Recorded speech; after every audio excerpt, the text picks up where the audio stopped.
Písal sa rok 1853 a Spojené štáty prežívali obdobie rýchleho rozvoja.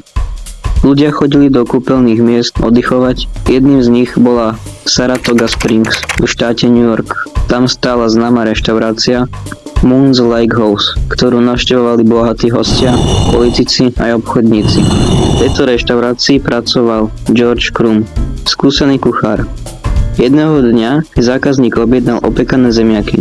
Keď ich dostal, vrátil ich späť s tým, že sú príliš hrubé a málo chrumkavé. Crumb ich nakrájal tenšie. Zákazník sa opäť sťažoval. Vtedy Crumb stratil trpezlivosť. Crumb sa rozhodol zákazníka zosmiešniť. Zemiaky nakrájal tak tenko, že boli takmer priesvitné. Vysmažil ich úplne do chrumkava a poriadne ich osolil.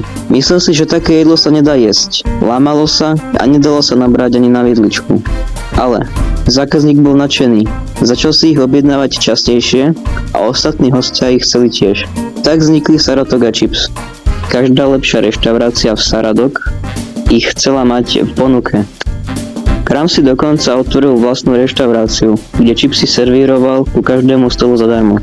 V tom čase to bola luxusná pochuťka, nič lacné ani bežné.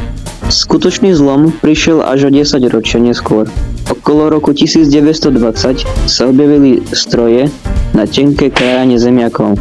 Laura Scudder vymyslela voskované vrecká, aby čipsy nezvolili.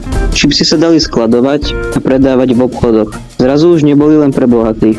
Spočiatku existovala len jedna verzia, slaná. Postupne pribudli aj iné chute, ako paprika, syr, cibula, smotana alebo barbecue. Dnes existujú stovky príchutí a čipsy sa vyrábajú po celom svete. Takže čipsy vznikli úplnou náhodou. A ak sa ti toto video páčilo, tak nezabudni dať like a určite si pozri viacej videí z môjho kanála.